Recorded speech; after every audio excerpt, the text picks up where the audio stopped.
Get ready to enter the Thrive Time Show. We started from the bottom, now we here. We started from the bottom, and we'll show you how to get here. Started from the bottom, now we here. We started from the bottom, now we here. We started from the bottom, now we're on the top. Teaching you the systems to get what we got. Colton Dixon's on the hooks, I break down the books. Z's bringing some wisdom and the good looks. As the father of five, that's why I'm alive. So if you see my wife and kids, please tell them hi. It's the C&Z up on your radio. And now 3, 2, 1, here we go. We started from the bottom, now we here. We started from the bottom, and we'll show you how to get. Right, we are back here with point number 19 out of the 29, self-evaluation for your business. Here, Clay, number 19, he didn't have a time management system set in place to block out distractions and to create time to focus on the important aspects of his business. Now, let me tell you this. I feel very confident in my skills as a time management manager, but I have never felt more psychologically naked than when I was talking to Lee Cockerell about time management. Now, remember, Lee Cockerell was the former executive vice president of Walt Disney World Resorts. How many employees again? Over 40,000. Wow. They call them cast members. And they have over 1 million guests a week. So imagine you ran. Think about this. If you took the national, I want you to put the stat on the screen here because I don't want to misquote. I hate when I hate when people make up statistics and they do. So I'm going to put the stat up on the screen here so that way we're very, very, very transparent and very specific on this because this is very important. So I'm going to get my Mystic statistic music ready. Oh yes, here it comes. Nice. So whatever the statistic is we're putting on the screen, this percentage of people have a heart attack. This percentage of people have a heart attack. Whatever the number is, it's on the screen. Look at that number. Guess what? Those are people, and last time I checked, Disney World has people that go to Disney World. So every day at Disney World, somebody's having a, hey, kids, you guys want to get another corn dog or a, Dad, are you okay? Yeah, I'm having a heart attack. No big deal. Have fun. Mickey Mouse, get on the ride. Dad, can I still ride the ride? Bobby, get it. Dad. And it's the whole drama of like, Dad, are you really having a heart attack? No, I'm just playing with you. No, seriously, I'm gonna. It's not fun to think about. Correct. But out of 1 million people that go someplace every week, put the stat on the screen. I mean, whatever that number is, that statistical amount is not an anomaly. It's not like people only have heart attacks when they're not at Disney World. Yeah. It's not like God says, "Thou shalt not be able to have a heart attack when on the land of Disney." So I'm just saying is, imagine you're running a business where somebody has a heart attack or dies every day at your facility. Man. And then if you ever run a staff of 10 people, how many of those people go into nut job mode? So this is what I'm talking about. The other day was about, what other day? I see I'm getting old again. But it's like, about a year ago. Remember an employee walked in and she was just walking in, and she's just like getting into that whole like, I'm at work, but not to work, if you know what I mean. I'm here on the prowl. I'm looking for a man. Oh my. And I'm going, there's some pheromones here. There's some, I don't know if it's pheromones or there's some estrogen. I'm not sure what's going on. But I'm thinking to myself, so I pulled my assistant aside. I said, hey, listen, that girl is showing her whole body. And I don't want to see her whole body. I mean, and she's like, I know, it's pretty ridiculous. She goes, she bent over and I saw her whole deal going on. And I'm like, can you talk to her? So she goes over to her discreetly. Hey, your body is showing. And she's like, so is there a problem with my dress code? So then she wants to meet. Can I meet with Clay one-on-one to discuss it? She's like, so she pulls me aside. Hey, this person is like showing her whole body. And she wants to meet with you one-on-one. That's the kind of nut job. That's the kind of stuff where that's why, holy cow. Where you just sit there at your desk and my wife's like, how's your day going? And I'm like, oh, it's going freaking. So anyway, I pull the person aside and they want to have a big discussion and it gets kind of crazy, right? And I'm just saying all this to say that this is a situation where that will take your time. And Lee Cockerell had 40,000 of people running around, many of which were having divorces, marriages, problems, death, near death, heart attacks, anxiety issues. I want to show my whole body. The employee who wants to get a tattoo on their face the day before their big, all that. And he managed all of them. So no matter who you are, the time management system that we are teaching, I'm very confident that it can help you improve your efficiency. And because we only live one time. I believe that time management might be the most important thing you can learn. And so when I Yeah. met with Lee, I realized that I was like a 4 on my time management skills. Wow. He's like waving the lightsaber. He's levitating rocks, and I'm going, "You're the time management wizard." And he's like, "In due time, teacher, I will." And I was just going, this guy's like the Yoda of time management. So I'm just saying, on a scale of 1 to 10, rate yourself right now. 10 is like you manage Disney World, and a 1 is like you're managing like a Burger King, which is tough. There's like 40 employees.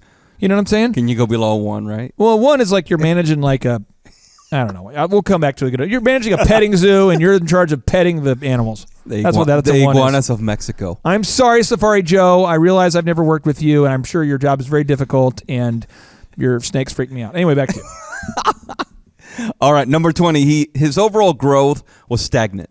Well, the stagnant growth is mean on a scale of 1 to 10, you've started to say things a lot to the point where you feel like they're true. So as an example, you say, I do this all the time with my marriage, and I'm just being real with you guys. I do it about every... I want to be honest. I hate to not be honest. I want to be honest. Be honest. Every 40 days. There we go. I go, I don't say it out loud, but this is how I feel. Okay. Just forget it. We're 2 worlds apart. She wants to talk about her feelings, and I just want to get stuff done. You know? And then you get to that point, and she's probably going, all he wants to do is get stuff done. Why won't he talk about my feelings? And I'm just like, I swear to God, if I have to talk about those feelings again, I'm good. You know, and then she, you about every 40 days, one for about an hour, and it's always my fault because I'm an idiot. I'm a man-bear pig, but I will do something where I push that limit, right? Yeah. And then we reset. But if you're not careful, you start to say, well, this is how my marriage is going to be. This is the cap. This is as good as it can get. It could never get better because I don't have the capacity to improve. But what I realize when I get unemotional, and every 40 days, I'm not emotional 39 days, but one day it happens. I go, I can be a better man. And so recently, and you shouldn't compare yourself, but I do. I've started reaching out to more and more male mentors who have kids who are teenagers because now I have 5 kids and they're getting older. Yeah. Why are they getting older? But anyway, I've started reaching out to them and I've started realizing, how do you do, and you always are seeking for improvement. So in your business, I'm just telling you, if your business is stuck, and I say stuck, if you're not growing by more than 25% a year or more, your business sucks like a Hoover. So I'm just saying. So I'm just being real. So our photography business, Herman, who works in our sales team, he's always like, why are you upset? Why are you always about, are we over 25%? I'm like, because it's like, we suck. We are terrible if we're only growing at 25%. You know? Yeah. We got to push. So if your growth rate's not 25% or more, you need to figure out what's limiting your growth. Boom. Number 21 here. He was spending everything he was making, and actually he was behind in many of his financial responsibilities, Clay. Yeah, and what happens is we're in a country where it's a good thing, but we have access to credit, which is a double-edged sword. Some people are saying, I don't do credit cards because they're just the devil's work. The devil. And you're going, so you believe that Satan actually invented the card? Oh, absolutely. He's Satan. My card number ends in a 6. No, in 3 6. It's a black card. It ends in a 6. So what you do is, but credit allows you to buy the things you need to grow your business, right? But it also allows you to put yourself into perpetual poverty because you owe money to everybody. So what you have to do is use it as the way you use ice cream. Note to self, I'm going to watch this video later so I can learn from this. But ice cream is like, it's a good deal. It's probably not a good deal to eat the whole gallon of ice cream as you're coping with your dad's health illnesses, but I don't know anything about this. But anyway, the thing is, what flavor ice cream? What? My wife, that's what my wife does. My wife and I, we don't speak about it. It's the unspoken thing. But she knows I'm having a rough day, so she'll be like, salted caramel. I'll bring that home and tempt him so I can beat him in the game of... No, I think she's trying to beat me in the game of self-discipline. So she'll bring this home, and I'm like, who bought this? Oh, I just picked it up at Whole Foods. What, Eve? Are you tempting me with an apple? No, I just salted one. No, I just got it for the kids, and you could have a little. And I'm like, so then how thoughtful. Yeah, and then I'm like, the next week has gone by, and I'm like, every moment walking by, like, I just want to eat that ice cream. I swear to God, I want to eat that. And then I realize no one's eaten it all, and she's like, baby, do you want some ice cream? What, Eve? So all I'm saying is, you've got to use your credit the same way where you have it, but you got to like not use it all the time, That's smart. Yeah, so anyway. That's a good story. Yeah. All right, number 22. He did have a proof of concept, and he knew from firsthand experience that people were actually willing to pay for professional soccer coaching services, especially if a parent believed that their kid had the potential to play soccer at Division I NCAA college level on a full scholarship basis. What do you mean by this? Okay, there's kids in Oklahoma. They go to a school called Monte Casino. Monte Casino. Monte Casino. If you Google it, it's Monte and then Casino, Casino. I-N-O. Oklahoma's good in casinos. We'll put it up on the screen. Yeah, we'll put it up on the screen. No reference to the tribal-owned casinos here. But what you do is if you Google Earth it, it's a beautiful, prestigious school. I think it was built like in 1870-something. Utica. Thousands and thousands of dollars a year to go there. But people who go to that kind of school want their kids to go to Harvard. They want their kids to go to Princeton. They want their kids to go to Yale. They go, Oklahoma State? Can they even read there? Hey, I mean, that's how they feel. They're going to the World Series for the first time since '99 because they can't read. Anyway, the thing is, that's how they kind of the mindset. And so a lot of these parents, so they're willing to pay whatever it costs to get their kid to the elite level. And then there's middle class families too who don't have a whole lot of money, but they say if my kid could go to a 4-year state school and have it paid for, it's worth the $400 a month we're spending on soccer or whatever. So he knew that model worked. And I would just ask you right now, do you know if your model works? You know what I mean? Like if you're trying to here's a weird one. I used to own a chocolate fountain company. You did? Which if you have ever had a chocolate fountain at a wedding, you're not going to want one after I tell you this. What you do is you take like a half gallon of like Crisco and you mix it in with the chocolate and a spatula. And then when you're done, you go, man, this has a lot of, you just keep adding it. And then when you're done with that container of oil, you throw it away and you try to make sure no one saw it. And you do it again. I'm not kidding. And you usually do 2 to 3 containers of oil in it before, so it makes it flow. Whoa. And then people come up to the wedding all dressed up nice, women who haven't eaten in 3 weeks trying to get ready for the wedding. They come in going, they're thinking, I've got my Spanx on and I'm very thin right now. I'm looking good, my white dress. I've got a off-white, not to offend, very conservative dress at this wedding. And I want to have some chocolate fountain. And they have it. And then they go, this smells like grease. Oh my gosh, how much grease is in here? I don't know, Becky. Becky, how much? You've had a lot of chocolate tonight. You shouldn't have any more, girl. We've been working too hard at boot camp. And so what happens is that's what they do. And pretty soon people start to say, don't use the chocolate fountain. So if you're out there trying to sell a chocolate fountain, if you're trying to hustle one right now, I'm just telling you, that's hard. That's a hard sell. To try to sell someone on the chocolate fountain right now. It used to be an easy sell because people didn't know what it was. Yeah. So I owned a lot of them. I sold a lot of them, but then I got out of it before people quit wanting to buy them. You were smart. But you can't. Sometimes you're just products that people don't want. And the best examples that I could give you would be even Maurice Canbar, who invented Sky Vodka. He developed many products over the years. And in his book called The Inventor's Handbook, we'll put it up on the screen, The Inventor's Guidebook, I believe, or Handbook. Okay. We'll put the book title up there.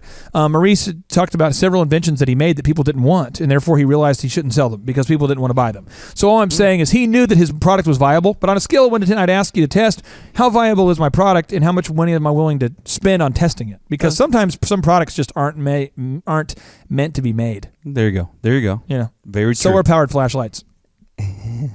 Very true. Number 23, he didn't have any documented processes in place indicating how the company would eventually expand rapidly to different markets in the event that their marketing efforts were successful and their trainings were shown to be effective. Can I tell you why I hate speaking events? Tell me. Because they're not scalable. And people always ask me to do another one. And so because I am weird, I think it's because I'm self-deprecating and I lack talent. People go, well, if that guy could do it, I could probably do it. So they feel kind of motivated knowing that this guy, honey, I don't think this guy has any talent at all. But I think he's, done well. They feel kind of encouraged and we have some fun and it's entertainment meets education. But people will then ask me to do another one. So then this is what my wife does. People will come up and go, hi, my name's Marcia. I wanted to get your husband's card to book him for another event. And I'm sure my wife does it on purpose. She's like, Martha, what was your number? And the person says 918-555-66, whatever. And my wife goes, okay, 777-777. And she gives me a wrong number because she doesn't want me to book it because she knows that it's us in a plane, again, setting up, taking down. Yeah. And it's not duplicatable. It always involves me. It's not duplicable. The soccer coach, he wanted to build a system in his mind that could work without him someday so he could retire or enjoy a vacation or time freedom. Right. But he wasn't building any systems. And so therefore, the bigger he got, the less time freedom he had. Thus, he had some problems. And so we had to help him make everything into a duplicatable turnkey system. Boom. To make it effective. Yeah, absolutely. Up next, we're talking about financial peace. So stay tuned. You want to watch this one. Don't miss it. All right, Clay, we are back and we are on point number 24. He did not have financial peace and, in fact, was actually quite stressed out financially most of the time. Talk to me. Okay. Here is the example. I have a nice little quote. It's in my man cave by Humphrey Bogart.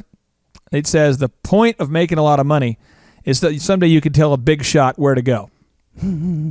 I agree. So I'm just being blunt about how I do. I built my DJ business. Sharita, one of our producers, she's seen this, and you've known me since college. So right, 99. So I'm working in my dorm room. I have no air conditioning at all. And my once I had the air conditioning in the dorm room, but I didn't have air conditioning when I went to my apartment. So I'm working in my apartment, no air conditioning, no cable, really no time freedom, just working my butt off all the time. Yeah. And I remember I got to a point where I had a lot of money, like $200,000 in the bank. Wow. And a passive income of $8,000 a month. Now I had like 7 years, by the way, 7 years of I didn't make any money for like 4 or 5 years. And I remember a client, a very surly guy, and he wanted me to do the bat mitzvah. And no disrespect if you are somebody who wants me to do the bat mitzvah, but it's like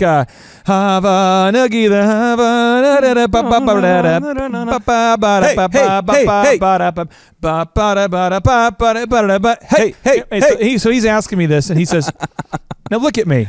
Do I look like I am from Israel? I mean, if you put a kippah, you might. I guess I do. I mean, So anyway, the guy says, are you familiar with bat mitzvahs? And I said, I am very familiar with a bat and a bar mitzvah. See that? And I knew both.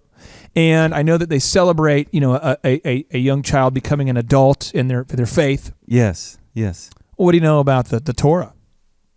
Well, it's the first 5 books of the Bible, or the what about what if we don't believe in the New Testament? Well, okay. And pretty soon I realized, what am I doing? I'm having like this religious debate with this guy named Gary at Panera Bread. I remember like it was yesterday.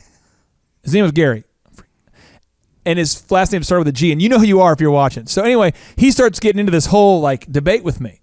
Man. Not debating, but just in asking me patronizing questions. So when we do the yada yada, the hora, will you do this? Will you do that? Will you do this? How old are you? Where are you from? How many references do you have? And I just looked at him in the face and I said this. I shouldn't have said it, but I felt very good about it. I feel good now. But I said to him, I don't know the answer to your questions. I do have hundreds of thousands of dollars in the bank. I doubt that you do, and I don't give a crap to have this conversation. So if you want me to do your wedding, I'm freaking awesome. If not, shut up. And he was like, that's for DJ? No, and his wife, if you've ever been around like a traditional Jewish Israeli family, his wife's loved it because she's from New York. And she's like, well, good Lord, this guy knows his stuff, honey. We should book him. He seems like he knows it. And Gary's like, I'm not kidding. This is a traditional, just straight from New York. And she was like, we should book him. He's great. I don't know what the deal is. Why you ask all these questions? Let's just book him. And so I ended up booking the deal. I ended up becoming friends with the guy. And it was a deal where I just didn't care. Wow. And so now, the company that has invested, a building that we're in is owned by a group that I have some disagreements with. Point is, we're in a building, and there's a person who's kind of intertwined with us a little bit, and they wanted me to move my car the other day. And I don't want to move my car because I wasn't given a 24-hour notice to move my car. Mm-hmm. And the fine to not move my car is about $120. So I just didn't move my car. So that's my deal. So I'm just saying for you, I don't know, Thrivers, what you want, but for me, I like time freedom and I love financial freedom. I love knowing that I could say to everybody in the world, screw yourself, and I could sit at home and do nothing for a vast period of time except for look at my stacks of money and feel good about that. And so I feel like that's the whole point of starting a business is you could have time freedom to minimize the interaction. And also, in a positive way, you can bless people, you can contribute, you can get it into causes. Yeah. And if you're watching this and you're the biggest, you're just obsessed with Bernie Sanders. Do you love Bernie? Feel the burn. And you're the huge Bernie guy. You love Bernie Sanders. You could get a big shirt that says, I am Bernie Sanders. You know, one of those shirts that says, I am Bernie. I feel the burn. Or you could be a biggest Trump fan. You could cut your hair to look like Trump and run around looking like Trump or looking like Bernie. And you know what you could do is you could do that and have total freedom to do so if you had millions of dollars.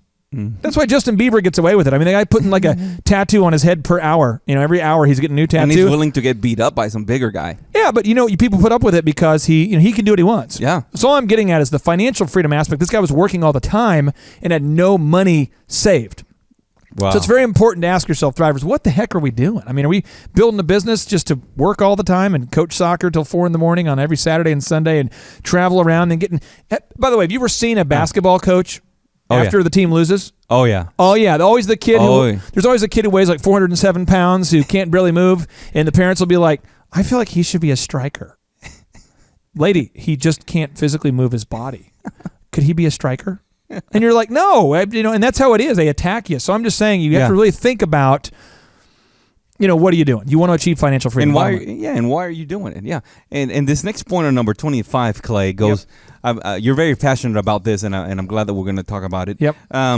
This gentleman didn't have any formalized goals for his life in the areas of faith, family, finances, fitness, and friendships. Why are these vital? There's a thriver I talked to the other day who is she is married to a woman or a partner with a woman who lives in Tucson, I think.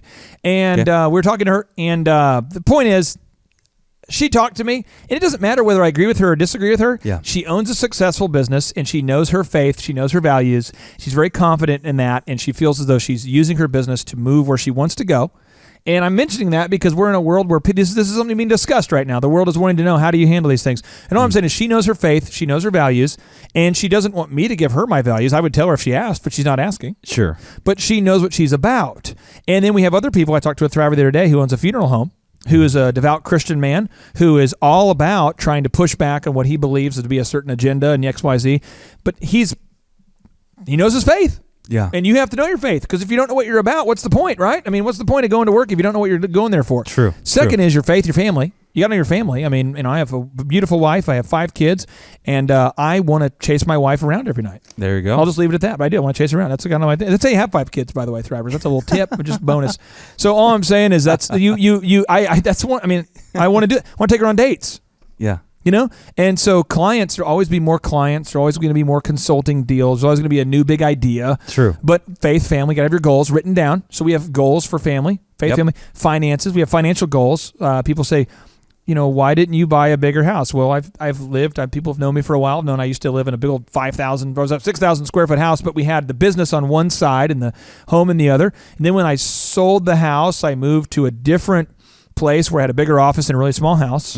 And then I moved. I haven't changed. Like some people, like when they came to the small house after we had the big house, they're like, "Are you okay? Is your business gonna survive? Are you all right?" I mean, people are gonna have their opinions, but I don't care. Faith, family, finances, right? True. Then friendships. True. Yeah. You got to have scheduled time for what matters and who matters. And I got to be blunt. I mean, I have some very, very neat people. Eugene Willis, where Come you on. at? He's out there in L.A. I mean, I've known him. His nickname in college for me was White Lightning, and my nickname to him was Black Thunder. And we used to argue all the time about racially divisive issues like Sammy Sosa or Mark McGuire, who's better. And we've been best friends since that time. And we disagree on every political issue, and we love talking business. And I make time in my schedule to call him, not because it financially benefits me, but because we're buddies. Yeah, that's what friends do, And then you faith, family, finance, and fitness. And fitness is kind of a deal where by default we all don't get where we want to go. Yeah. And we all need to schedule time to do that. And so these are all the areas, the faith, family, the finance, the fitness. I call it the F5. Yeah. I think life's kind of a tornado. High pressure, low pressure. Yeah. And so we need to block out time for what matters. And I love the workout equipment you got in that man cave, bro. It's looking sweet. Let me tell you. Sweet. Yeah, last night was workout number 1 in that thing. It's getting kind of spiritual in there. It was...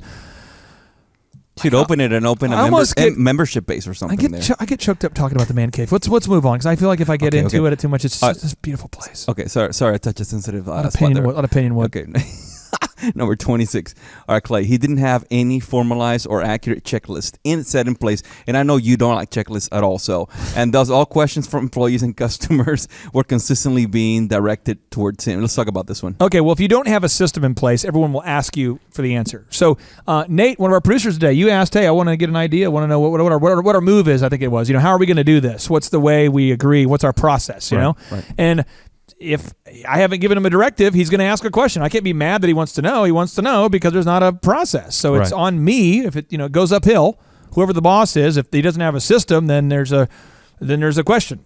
Right. So you want to have systems so people can fall to the level of preparation. So if I would have had a system to anybody's defense on our production team, then he wouldn't have had to ask me. But I don't have a system, so therefore they had to ask me. And so you can't, as a business owner, you're very busy. And a lot of times we're like, why does everyone ask me all these questions? I do it still. I'm just like, live in a van by the river, because you're so busy, right? You have these obligations, but if you don't have a system. So there's a book called The Checklist Manifesto. Written by Atul Gawande. He is a surgeon. He's at Harvard University. You might have heard of such schools as Harvard. And he is also a leading surgeon who has worked with the World Health Organization. We'll put his bio up on screen here. But the book Checklist Manifesto shows... Amazing, man. I want to add the stats to the screen here. Yeah. But it shows that when they did studies at all these major universities, when doctors did not use a checklist to remind them to do such complicated things as wash the patient's skin before surgery. Prep. Read the chart. Make sure you're not giving them medication that will kill them, that kind of thing. An alarming number of them did not do it. We're talking more than 10% forgot to do it without a checklist. And we'll put the stats up on the screen. Yeah, with the checklist. It's pretty dirty. Boom. Wow. Don't do that. Use a checklist. Don't kill your patients. Don't kill them. Doctors. Doctores. Number 27. He did have effective communication skills, yet he was terrible at communicating with his loyal, ongoing customers in an effective manner via whether it be text, email, social media, mass voicemail sending, etc., etc. I'm going to turn myself in here, so let me cue up a fun song so I get in a positive mood before I rip on myself. We need some of that. Oh. All right, it's time for a public flogging. I'm going to flog myself publicly. Here we go. Clay Clark. Okay. I hate social media. I hate tweeting, texting. What? I do. I hate Twitter. I don't give a crap about LinkedIn. Right now, my LinkedIn, I'm not kidding, I probably have 1,000 messages or more, and probably whatever the max number of red dots is. Did you hear that YouTube, Twitter, and Facebook are coming together? They're all part of the Illuminati? They're going to be called You Tweet Face. You thought about that one for a while, so I'll give you the. You need that. I do. I need that button. But the thing is Sorry like about that. On the social. No, it's okay. On the social media aspect of it, though, like a lot of entrepreneurs, we're busy, And so let me just give you an example into the two worlds of the people. Sure. Today we have a bar area at work. Mm-hmm. And there was two people talking. I won't mention their gender. We'll just say they're transgendered people with neutral. You couldn't tell with call men them or UFOs. women. And they were there. And this is what they said. What are you going to go get to eat? And the other person says, I don't know. What are you going to eat? And this is like at 10:30. And I thought to myself, I don't think I've ever had something to eat ever at work. Like I've never gone to lunch. And it's not because I don't want to eat lunch. It's because I have crap going on. And so if your ambition level's high, you got to figure out, do I have a liquid lunch? Or do I? And so Deidre, who works up here, is one of our Thrive 15 mentors. Deidre always has these little shakes and stuff because she's got a lot going on. And if we do get something to eat, it's like we're bringing it in, we're eating it fast, we're breaking all the ethics, we're eating while we're moving while we're eating, we're just boom, boom, boom, boom, boom. We like have half-eaten lunches everywhere. I mean, entrepreneurs have like a half-eaten lunch, and you're like, are you going to eat that? Yeah, tomorrow sometime maybe, whatever. And so we're going, and all I'm saying is that social media is like a thing, or texting your customers, or newslettering, sending out newsletters, sending texts, sending social media. You as an entrepreneur probably are not as much of a connector as you need to be. I know that I need to improve. That's kind of my chink in my arm. I just don't like to do it. So I had to find people on my team who like that and let them dominate that. And so as we've grown, I've continued to add more and more people in my life who like that kind of stuff. And you wouldn't believe, I had so many consulting clients over the years who go, I got your newsletter this month, and I was curious, do you still do the search engine help? I'm like, what newsletter? And the newsletter you sent to me from your personal email. Oh, yeah, that's the one that I wrote the heartfelt email, right? You know, all I'm saying is like, so he was not very good at those systems, those ongoing communication. Wow. Number 28. He had very little documentation for anything, including his passwords, processes, the service experience delivery, the bathroom cleaning checklist, and actual coaching process itself. All I'm going to say is the mind forgets, but the pen remembers. Put it on paper. Say that again. The mind will forget, but the paper will always remember. Yeah. And if you're into biblical, if you're a big biblical scholar, you know, God allegedly told Yahweh, you know, God allegedly told Moses, if you want to mispronounce it, it's Moses. But anyway, he says, hey, write it on the tablet. And Moses is like, you know, why can't I just, you know, God, I mean, why can't I just, you know, remember it? And God's like, well, here's the deal, Moses. You've only had one man so far. You have one man you've delegated to become your manager. Yeah. His name is Aaron. The one manager you've ever hired, Moses. He's down there getting naked and making golden calves, and you've only been away from the job here for like a couple days. Yeah. I asked you to come up to the mountain. All you got to do is delegate to one guy.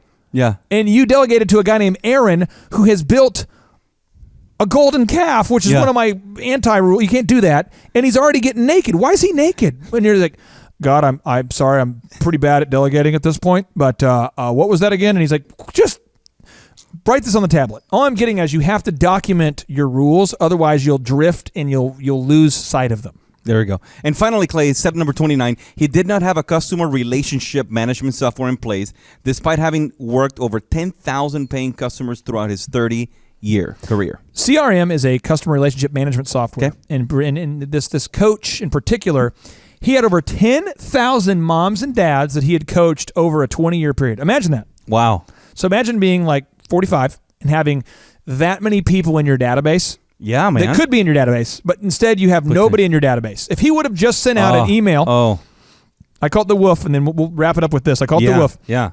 But if you send a text every month and an email and a voicemail and a video message to all of your customers once a month, if you are competing with Hoover for maximum suckage, you will still have 1% of those people who will buy something.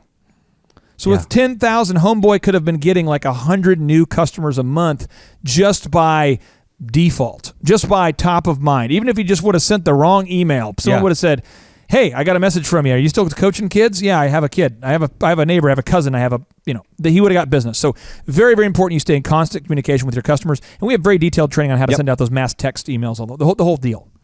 Awesome.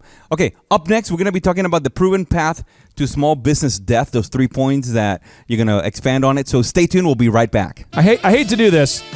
Drivers, and I know I'm over the limit, but I want you to get the careless whisper stuck in your head, because remember, if your business drifts, you're going to end up living in a van down by the river, listening to George Michael. The one with a ladder on the back. The ladder on the back. You'll be in there alone. All right, so we are back. Clay, we've talked about the 29 points of the self-evaluation business exam, so to speak, that this gentleman took. But basically, in a synopsis and in a summary, to make this long story short, he was an incredible father, a great husband, a committed, outstanding coach, but he was down this road of something that you call the proven path to small business death. And can you just expand on this 3 points to let us know why he was going down this path? Yeah, I mean, when my dad, we grew up, we weren't homeless, but like I remember my dad delivered pizzas. Okay. And so my dad was like top of his class in college. I mean, he was, he graduated, I think he's in his high school. I know he graduated in 1971, and I think he was like second in his class or something. He went to Oral Roberts University. He graduated near the top. He was an all-star baseball player in high school, all-star basketball, all these great things. But he's delivering pizzas. And as an adult now, like I look back at it and I'm like, that was freaking awesome. That's freaking awesome. Like you talk about freaking awesome, like that was I'm talking about like Steph Curry's freaking awesome. And when your dad delivers pizzas instead of walking out, that's freaking awesome. I mean, because a lot of people walk out. I mean, but he did that. So I applaud that, but I hate poverty. I hate it. I hate. It's like my individual war on that. I just ugh. And so what happens is these small business owners. What happens is they don't know what they're doing, but they're doing it fast. And they're just good enough at the job that people applaud them. So people go, oh, look at the good coach. You're a good coach. Thank you for what you do. And it's just enough validation to keep going, but it's not enough compensation for growing. That is so true, It's man. like just not enough. It's enough validation where you go, man, I'm going to keep going. Right, But it's not the compensation there to keep growing in any way. So you start running out of health. Wow. You start pulling an all-nighter on Tuesday. Well, you pull an all-nighter Wednesday. Well, you got to be back to work on Thursday, so you pull an all-nighter there. You pull an all-nighter here. Then you start to run out of money because you're like, well, I maxed out that card, maxed out that card, maxed out this card. Now my cards are maxed out. Now I'm going to get another job, and maybe I'll... And then you run out of time because you're like, I can't do it. Oh, geez, I'm running behind. And all of a sudden And what I saw with this particular coach was his lessons were getting worse. He was getting more stressed. The practices were getting terrible. And he literally was in the death cycle. Wow. And what happened was he did not have any of the core tenets in place that you need to really build a successful company. Wow. And so that 29-point evaluation we just did, no one had done that with him. So he didn't even know what he didn't know. He didn't know what he needed to get better at. I mean, it's kind of like if you're the only, man in the history of the world to experiment with, air travel, like the Wright brothers were trying to do, people can't really, there's no one to you to look up to show you how to fly. They're looking at birds going, look at a bird fly. I mean, that was kind of imagine being the Wright brothers. You're trying to fly, right? And you're looking to a bird for mentorship. Bird, what do you think we should do? Caw, caw. Bird, are you? Okay, bird, I'm going to do it. I'm going to put the bird on. Okay. I mean, you're like, oh, now I'm going to strap this wing on you, buddy, and you're just going to jump off that cliff and it'll be all good. I mean, that's how they were trying to fly. Yeah. A lot of entrepreneurs are trying to learn to fly without any type of manual or an operations manual or a blueprint. And that's what we provide. I mean, so there's a notable quote I want to read because it just absolutely just blows my gourd. Clayton Christensen. This is a guy who he's Harvard Business School. He's a professor. He says resources are what he uses to do it. Processes are how he does it, and priorities are why he does it. He, being the sexist, world we're in now. Let's change it again here. Resources are what she.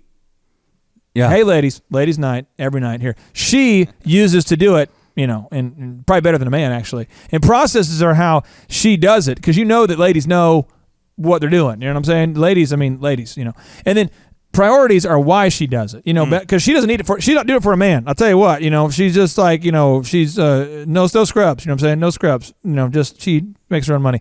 All I'm saying is you as an entrepreneur have to know the resources. We're always trying to get a small business loan. Yeah.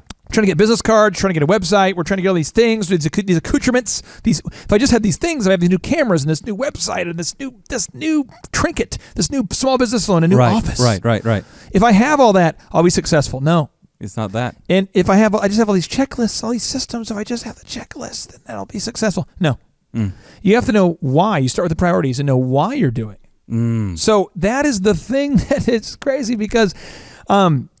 My wife and I was in 2007. I think it was 2007. I received the Oklahoma Small Business Administration Entrepreneur of the Year. We'll put a picture of it up on the screen so you can see it's fabulous. And so you get this. I mean, you're a business owner. Your life sucks for a long, long time, and then all of a sudden you get an award, and you're like, look at it. But all I'm saying is, I got this award, and I remember I was in this limo with a bunch of people who I didn't know. It's just stupid. It's like you're in the limo with a guy who's like on the board of whatever the heck, and someone who's the chief representative from Who Gives a Crap, and they're all here from the state of Oklahoma to shake your hand, and they're like, I'm not kidding. My wife looks at me and she says, after this award ceremony, when do you think I can schedule a time with you where you can see your kids? Oh wow. And I was like, you and your facts. You go out there talking facts. Let's not focus on the facts. Let's talk about my opinion, which is I am an idiot. And I didn't have my priorities at all documented. So once I got my priorities down, we talked and we realized that my son was born blind and I couldn't be at his own freaking doctor's appointments because I was always busy. I literally was booked for every single Saturday. Wow. Sharita remembers that. Every single Saturday I DJ'd for like a decade. Every Friday, every Sunday, every holiday, and Thursdays at Cronies. Yucatan liquor stand. That's what I did. I mean, I'm DJing all these crazy bars and clubs and weddings. I literally, one year I was so happy. I DJ'd almost 300 events that year. I think I did like 270 or something. And my wife goes, "You're so proud of yourself doing 270 events, aren't you?" And I'm like, "Absolutely." And she was like, "Don't you think at some point it would be healthy to build a system so that you could spend time with the family?" Like, listen, I will die. I literally told her, I said, "I will die DJing." I'll be an 80-year-old man going, "All right, ladies and gentlemen, who wants to do the cha-cha slide? Here's a good one. Here we go. Let's do the wobble. Wobble, baby, wobble, baby." And I what the? And I just thought, I'm going to go out with fireworks and the whole world's going to cheer and I'm just going to be wobble, wobble. America. This is how you do it. And my wife was going, "Babe." Sing it, brother. My wife was going, "Babe, have you seen a 60-year-old DJ? They're just sad." Have you? The DJ Sharita and I were talking about the bad boy people. You got like Puff Daddy now, and or P Diddy or Diddy, and you got Mace, and you got, I don't know who else is part of the bad boy crew, but you got Notorious B.I.G. I think the Locks are probably still part of the deal, and they're all like Mariah, we on fire, and Mariah's like barely able to sing. She's got like a bum hip. P. Diddy's got like, some sort of like nasal hair growing in there. And, all the bad boy's getting old. I mean, it's old boy now, old boy records. And all I'm getting, my wife was like pointing out that that's not where you want to go. And I realized, yeah, it's probably true. So I'm saying as an entrepreneur, you really need to think through that. Break it down.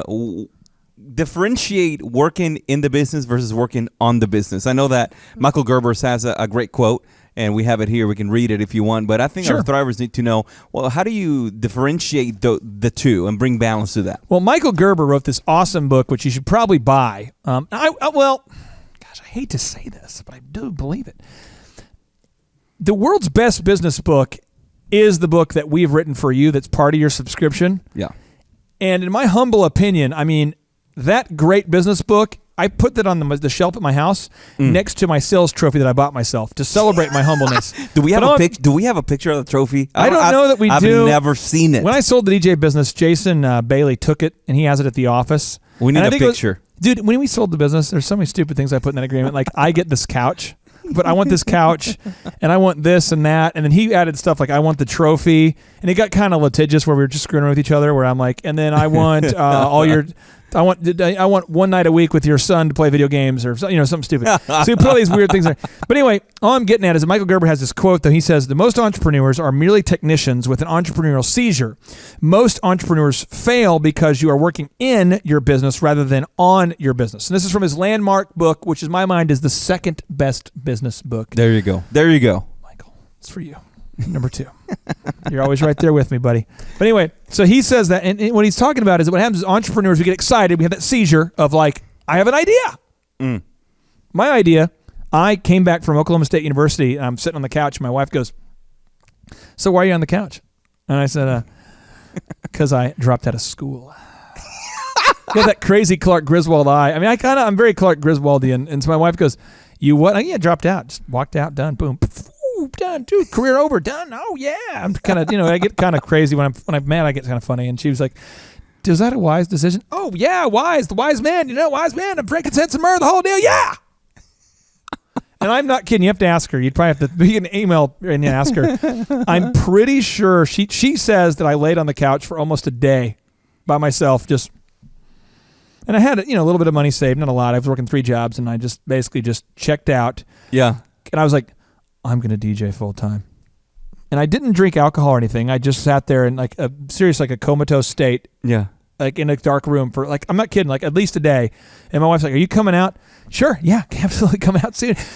With a lot of weapons, I mean, I had kind of that crazy eye, and so my wife was just so worried. But anyway, I came out and I had that seizure and I started like, I'm going to build this DJ business, be the best DJ business in the whole world because it's going to be a world headquarters right here in Tulsa, Oklahoma.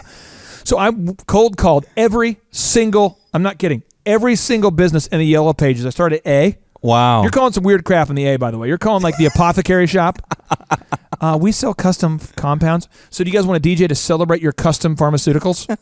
No, we don't think so. Okay, fine. Next call. And I called the apartments. I ended up booking a really shady apartment complex where there are gunfights. No, true story. There's one over there by ORU that you know what I'm talking about. It's by the college I went to, Oral Roberts University. Oh, yeah. I booked that one. I booked a nice one at the Vintage on Yale. I booked another one. I said, here's the deal. I will DJ your party for free, your pool party for free for your residents. And if you like it, you just pay me $100. That's all I'm asking. Yeah. And I figured if I get 7 of those a week, I'm rocking. Yeah. Well, the problem was I started booking them, bro. Wow. So 7 days a week, I'm at pool parties. Like, you know how depressing that is at apartment pool parties? I'm not kidding. You've got a lady... Yes. And a dude, you got a dude who just should never be naked. Yes. You know where it's like Speedo. Well, God's looking down and going, I don't approve. You might not get to heaven for this. And he's like, what, God? Put some clothes on. What, God? What is it? So there's like that's how that is. And you're at these pool parties DJing, and then you go to these ones where there's like, you know, rednecks who are yelling at their kids. It's just a weird vibe. Yes. Apartment pool parties are just, hey, Randy, get on the pool. Put some. Well, forget it. Just hop in naked. You know, that's just how it is. Your life jacket on. And then I booked the Holiday Inn Select, and I got the deal for the Holiday Inn Select by being an entrepreneur with a seizure. I got the Holiday Inn Select deal. And you know how many days a week they asked me to DJ? Tell me. 7. And you know what I got for that? 7? How many dollars do you think I got a week for that sweet gig? Tell me, man. Patrick Cross, you booked it, and you know you did you. Wow. He's probably thinking, what an idiot. I'm thinking, what an idiot. $700. And I wrote into the contracts, I was so smart, I get free lobster. So I'm eating lobster tail like it is. 7 days a week. I probably have caused the lobster to become an endangered species. My wife would come by, babe, are you coming home? Yeah, at midnight, every night. And I was DJing for the impersonators who are from the Las Vegas impersonator thing. So every night I'm opening up for a guy who thinks he's Neil Diamond. And he's up there, I am, said I. And he's just, you know, what's that song? We're coming to America today. And he used to yell at me in between sets. Clay, when I say today, you have to say, today, yeah. Because when you do it, the crowd sings. And I'm like, are you freaking kidding me? And I'm like, so I would refer to him by his first name, which was like John or something. I was like, hey, John. He goes, Neil, you will refer to me as Neil. And he was like in character, freaking me out. Anyway, what I'm saying is that was an entrepreneurship seizure. Working on the business, though, was when I decided, I remember this guy named Josh, he wanted to learn to DJ. And I double booked myself, which is a cardinal sin in the DJ world. You do not do that, but I did a lot. So they're like, is there any way you could DJ my friend's wedding? Yeah, absolutely. When is it? Saturday? Sure. And all of a sudden I'm going, crap. And I think it was actually Shark's wedding is probably what I did, because she had her wedding at the Scottish Rite where they sacrifice animals. Was that what they were doing there? Gosh. I'm just messing. You're the Scottish Rite. If you're in the Scottish Rite, you know that people think you do that. I'm not saying you do that. You probably don't sacrifice anything but goats. No, I'm just kidding. You probably don't do that. Anyway, but I'm at the Scottish Rite, DJing there. You know, come on, you know it's funny because people think if I was a comedian to be funny, but because I'm a business guy, all of a sudden it's not funny. Don't they blow their balloons and make animal balloons? Absolutely, that's what they're doing. They have the secrets to the universe. They own Chase credit cards basically. But anyway, so I'm there, and I remember Shark's party was in October. It was October, maybe October 11th. Yes, and it was like this all like reggaeton music, and O'Neill's wanting us to play like Wayne Wonder and all this fun. It was fun, and I remember I had to be at the Holiday Inn that night, so I had to teach Josh how to do it. I talked to Patrick a month in advance. I said, Patrick, I have a new guy. He's going to run it for me one night because my friend's getting married. I want to be at her wedding. And Josh was like, well, how do you turn on the system? And I'm like, well, you flip this switch, you hit this button, you do this. It's no big deal. And then, by the way, you want to play some songs that fit together. Like Brick House goes great after play that funky music. And by the way, Billie Jean beat matches perfectly with Rapper's Delight. And Josh is like, I have no idea what you just said. And I'm going, okay, well, let me write it down. So I'm writing it down in entrepreneur writing. By the way, entrepreneurs, we all write in like a hieroglyphics meet Spanish and Mandarin. And we're like hieroglyphics. Like a good timeshare salesman. Where I'm like, what you do is you bam, bam, you boom. And I give him this thing that looks like this. And I give it to him. I'm like, this is how you DJ right here. You just put passion in the middle. And over here, this stands for systems, and this is R&B. Energy. Yeah. And so anyway, all I'm saying is that I didn't have a system. Well, over time, I had to literally write out every single song to play in a row. Wow. And I had to take a picture of the levels back when you had to get the 1 hour photo. You remember that, dude? Yes. You couldn't have digital camera. We didn't have a camera on our phone. Yes. If you have a camera on your phone, you're a genius because we didn't have that technology. And so I had to do all that. I had to tape Polaroid pictures of the equipment on all the equipment. I had to build a system. But the system allowed me to do what? have time freedom for the first time in my life. And I remember I was at their wedding, and O'Neill, you guys had some sort of like, did you guys serve peach Bellinis or something? Am I making that up? You had some kind of beverage that was great. And they're all Jamaicans, these Jamaican people. Nice. And I remember they're all like, yeah, man, you want to come out? I don't know how they talk. I can't do it, right? But this is the Jamaican people. And they would come out and be like, hey, you want to dance? You want to have some music? You want to have some food? You want to have some Jamaican jerk chicken, I think it was? Oh, it was so good. That's so good. Yeah, and so I'm just like in euphoria, and I realized I could make a profit at the Holiday Inn without being there. And then in my inner dialogue, I was going, I'm never going back. So next time I saw Neil Diamond, I'll tell you what, I didn't want to go back. Because I built a system working on the business, not in it. That's what Michael Gerber says. He says, most entrepreneurs are merely technicians with an entrepreneur seizure. Most entrepreneurs fail because they're working in the business rather than on your business. Michael, thank you for writing the second best book in the world. Hey, and go. There we go. I agree with you.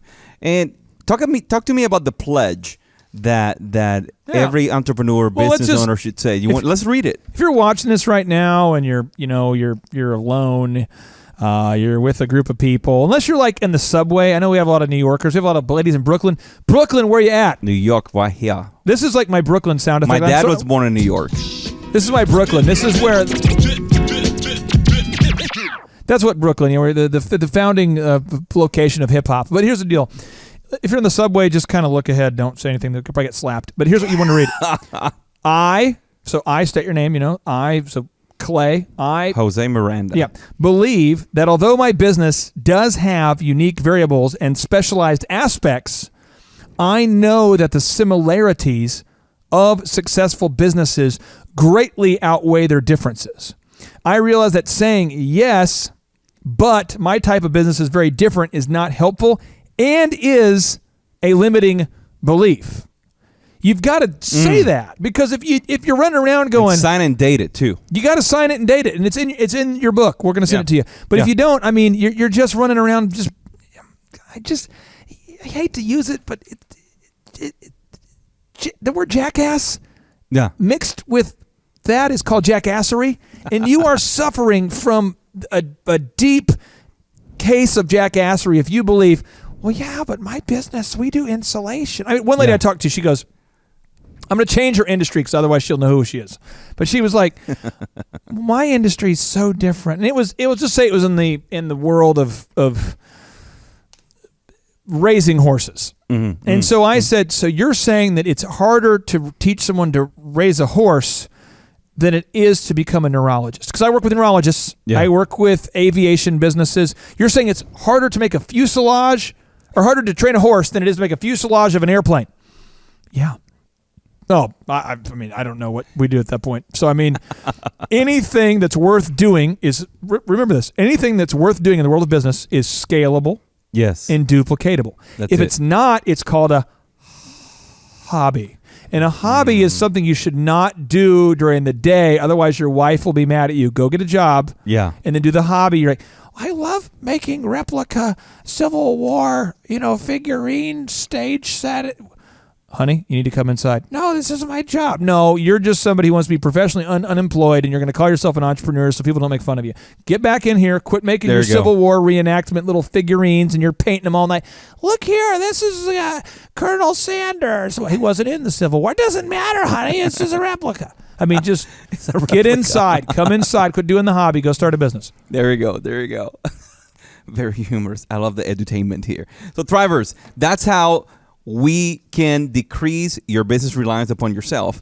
Actually, if you have any questions, never hesitate to send us an email at info@thrive15.com. Feel free to press the button at the bottom right hand of your screen that says ask us any questions or any business advice. It's a purple little emblem there, logo on the bottom. Feel free to do that. As always, come here for a workshop. It's included in your membership. We're not going to upscale you on anything other than just coach you to success. Remember, we are here for you. Until next time, Clay, thanks again. Yeah, absolutely. And for all of our German subscribers, I got something here for you. There we go. All right, see ya. JT, do you know what time it is? 4:10. It's Tebow time in Tulsa, Jerusalem, baby. Tim Tebow is coming to Tulsa, Oklahoma, June 27th and 28th. We've been doing business conferences here since 2005. I've been hosting business conferences since 2005. What year were you born? 1995. Dude, I've been hosting business conferences since you were 10 years old, but I've never had the two-time Heisman Award-winning Tim Tebow come present. And a lot of people, have followed Tim Tebow's football career on the field and off the field. And off the field, the guy's been just as successful as he has been on the field. Now, the big question is, JT, how does he do it? Well, they're going to have to come and find out because I don't know. Well, I'm just saying, Tim Tebow's going to teach us how he organizes his day, how he organizes his life, how he's proactive with his faith, his family, his finances. He's going to walk us through his mindset that he brings into the gym, into business. It is going to be a blasty blast in Tulsa, Jerusalem. Also, this is the first Thrive Time Show event that we've had where we're going to have a man who has built $100 million net worth. Wow. Who'll be presenting. Now, we've had a couple presenters that have had $1 billion net worth in some like real estate sort of things. Yeah. But this is the first time we've had a guy who's built a service business, and he's built over $100 million net worth in the service business. It's the yacht driving, multi-state living guru of franchising. Peter Taunton will be in the house. This is the founder of Snap Fitness, the guy behind 9 Round Boxing. He's going to be here in Tulsa, Jerusalem, Oklahoma, June 27th and 28th.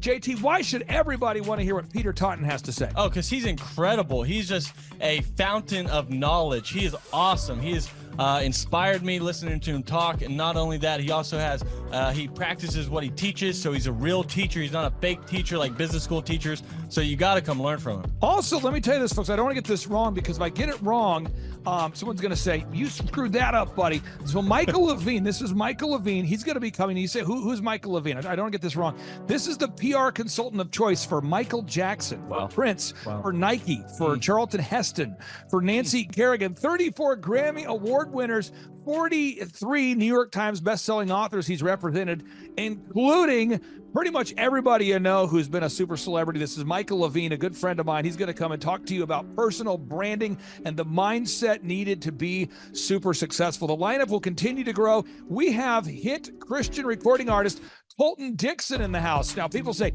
Colton Dixon's in the house? Yes, Colton Dixon's in the house. So if you like top 40 Christian music, Colton Dixon's going to be in the house performing. The lineup will continue to grow each and every day. We're going to add more and more speakers to this all-star lineup. But I encourage everybody out there today, get those tickets today. Go to thrivetimeshow.com. Again, that's thrivetimeshow.com. And some people might be saying, well, how do I do it? What do I do? How does it work?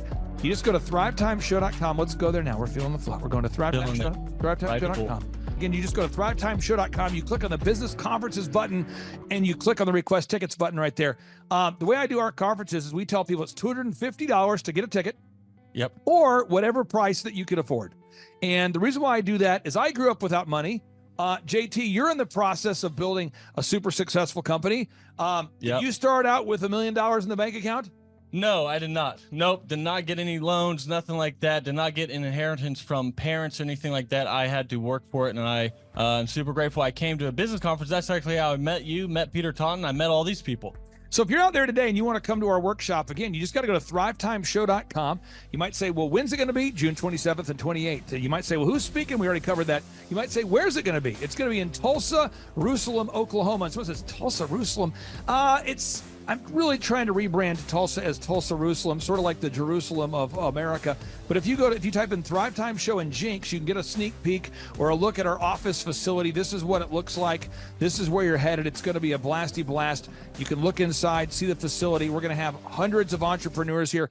It is going to be packed. Now, for this particular event, folks, the seating is always limited because my facility isn't a limitless convention center. You're coming to my actual home office, and so it's going to be packed. So when? June 27th and 28th. Who? You're going to come. Who? You? I'm talking to you. You can just get your tickets right now at thrivetimeshow.com. And again, you can name your price. We tell people it's $250 or whatever price you can afford. And we do have some select VIP tickets, which gives you an access to meet some of the speakers and those sorts of things. And those tickets are $500. It's a 2-day interactive business workshop, over 20 hours of business training. We're going to give you a copy of my newest book, The Millionaire's Guide to Becoming Sustainably Rich. You're going to leave with a workbook. You're going to leave with everything you need to know to start and grow a super successful company. It's practical, it's actionable, and it's Tebow time right here in Tulsa, Jerusalem. Get those tickets today at thrivetimeshow.com. Again, that's thrivetimeshow.com.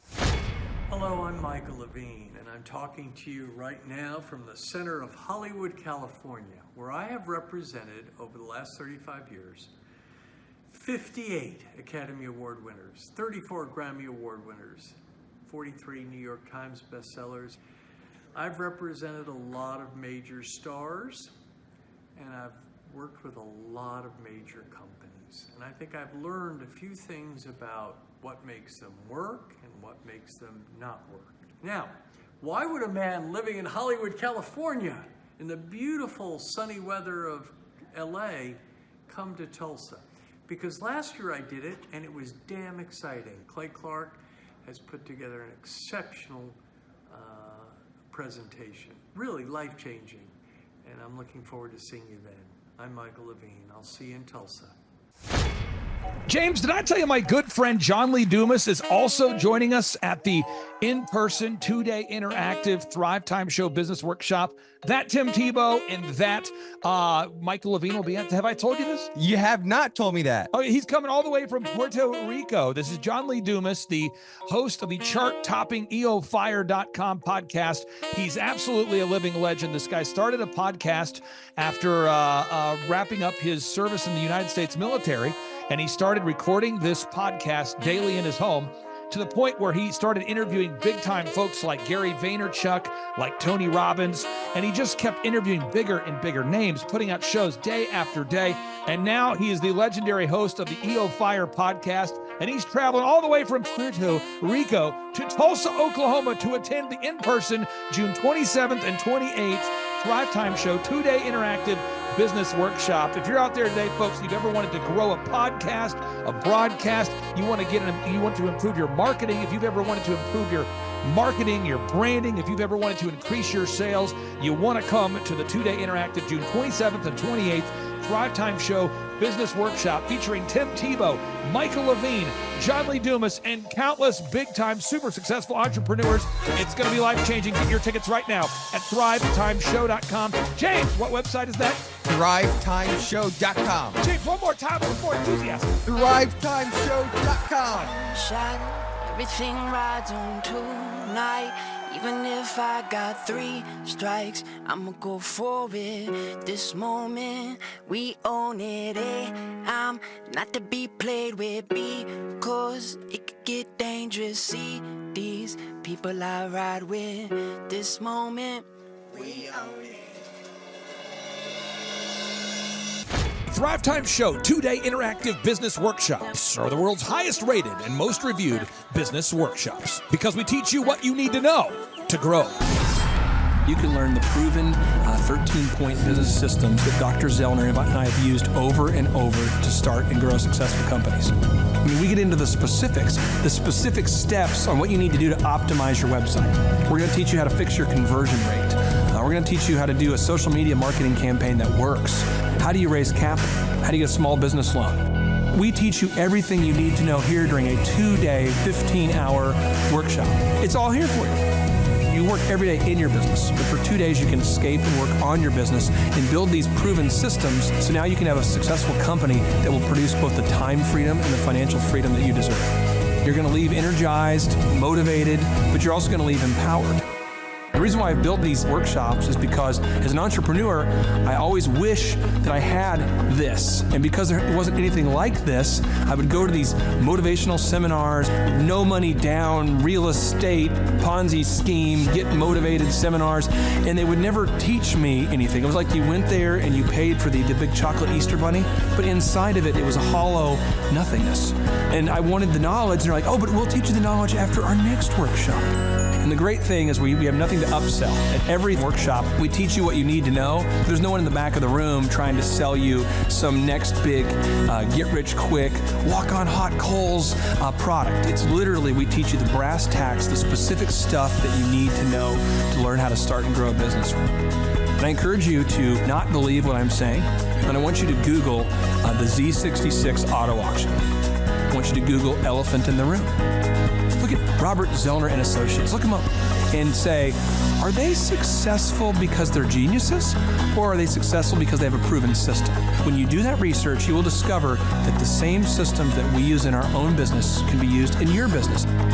Come to Tulsa, book a ticket, and I guarantee you it's going to be the best business workshop ever, and we'll even give you your money back if you don't love it. We've built this facility for you, and we're excited to see you.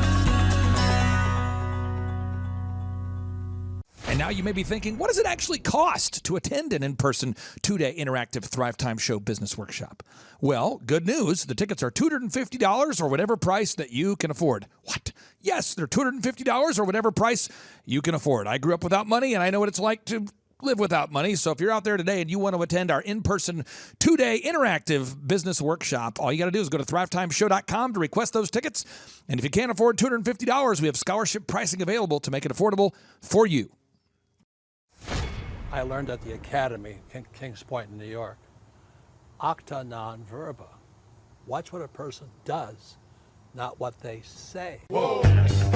Good morning, good morning, good morning. Robert Kiyosaki, the Rich Dad Radio Show. Today I'm broadcasting from Phoenix, Arizona, not Scottsdale, Arizona. They're close, but they're completely different worlds. And we have a special guest today. Definition of intelligence is if you agree with me, you're intelligent. And so this gentleman is very intelligent. I've done this show before also, but very seldom do you find somebody who lines up on all counts. And it's a Mr. Clay Clark. He's a friend of a good friend, Eric Trump. But we're also talking about money, bricks, and how screwed up the world can get in a few and a half hours. So Clay Clark is a very intelligent man, and there's so many ways we could take this thing. But I thought, since you and Eric are close, Trump, what were you saying about what Trump can't, what Donald, who's my age, and I can say or cannot say? First of all, I have to honor you, sir. I want to show you what I did to one of your books here. There's a guy by the name of Jeremy Thorne, who was my boss at the time. I was 19 years old, working at Faith Highway. I had a job at Applebee's, Target, and DirecTV. And he said, have you read this book, Rich Dad, Poor Dad? And I said, no. And my father, may he rest in peace, he didn't know these financial principles. So I started reading all of your books and really devouring your books. And I went from being an employee to self-employed to the business owner to the investor. And I owe a lot of that to you. And I just wanted to take a moment to tell you thank you so much for allowing me to achieve success. And then I'll tell you all about Eric Trump. But I just want to tell you thank you, sir, for changing my life. But not only that, Clay, thank you, but you become an influencer. More than anything else, you've evolved into an influencer where your word has more and more power. So that's why I congratulate you on becoming. Because as you know, there's a lot of fake influencers out there, too, or bad influencers. Yeah. So anyway, I'm glad you and I agree so much. And thanks for reading my books. Yeah. That's the greatest thrill for me today. Not a thrill, but recognition is when people, young men especially, come up and say, I read your book, changed my life. I'm doing this, I'm doing this, I'm doing this. I learned at the Academy, Kings Point in New York. Acta non verba. Watch what a person does, not what they say. Whoa. Hey, I'm Ryan Wimpy. I'm originally from Tulsa, born and raised here. I went to a small private liberal arts college and got a degree in business. And I didn't learn anything like they're teaching here. I didn't learn linear workflows. I learned stuff that I am not using, and I haven't been using for the last 9 years. So what they're teaching here is actually way better than what I got at business school. And I went what was actually ranked as a very good business school. The linear workflow for us and getting everything out on paper and documented is really important. Like we have workflows that are kind of all over the place, so having linear workflow and seeing that mapped out on multiple different boards is pretty awesome. That's really helpful for me. The atmosphere here is awesome. I definitely just stared at the walls figuring out how to make my facility look like this place. This place rocks. It's invigorating. The walls are super, it's just very cool. The atmosphere is cool. The people are nice. It's a pretty cool place to be. Very good learning atmosphere. I literally want to model it and steal everything that's here at this facility and basically create it just on our business side.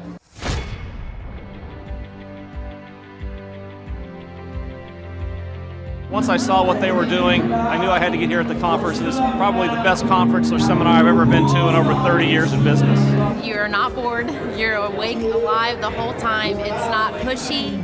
They don't try to sell you a bunch of things. I was looking to learn how to just get control of my life, my schedule, and just get control of the business. Planning your time, breaking it all down, making time for the F6 in your life, and just really implementing it and sticking with the program. It's really lively. They're pretty friendly, helpful, very welcoming. I attended a conference a couple months back, and it was really the best business conference I've ever attended. At the workshop, I learned a lot about time management, really prioritizing what's the most important.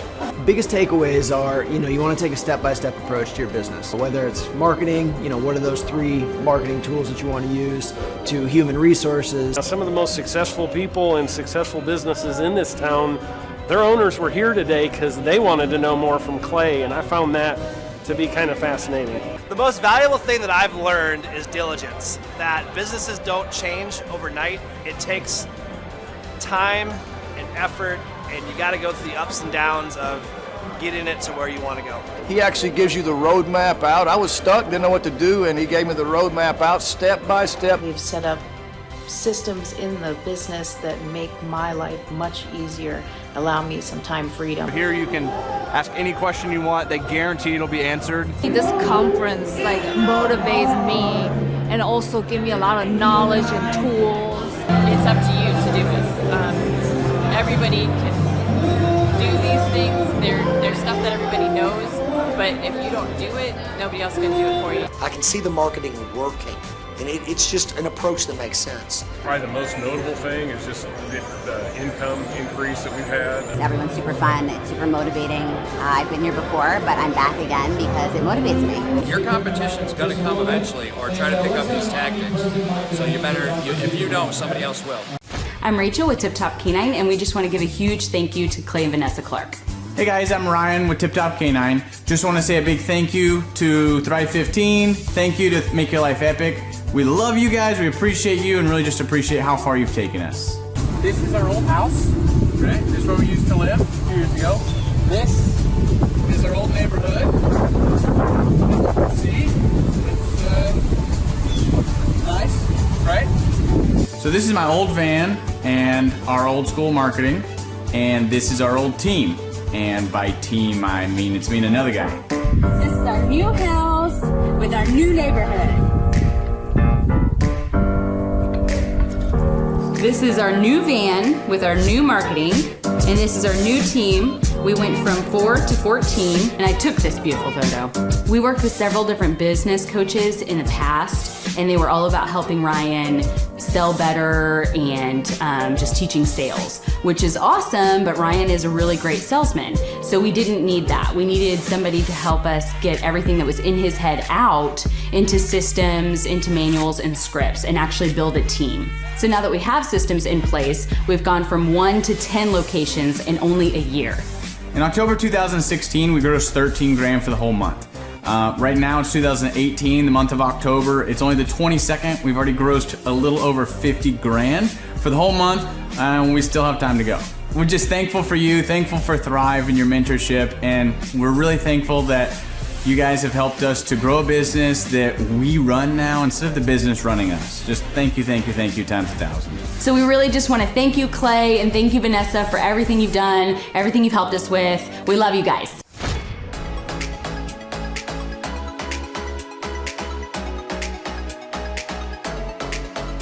If you decide to not attend the Thrive Time workshop, you're missing out on a great opportunity. The atmosphere of Clay's office is very lively. You can feel the energy as soon as you walk through the door, and it really got me and my team very excited.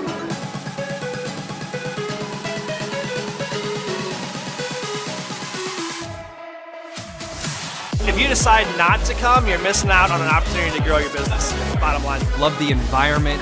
I love the way that Clay presents and teaches. It's a way that not only allows me to comprehend what's going on, but he explains it in a way to where it just makes sense. The SEO optimization, branding, marketing. I've learned more in the last 2 days than I have the entire 4 years of college.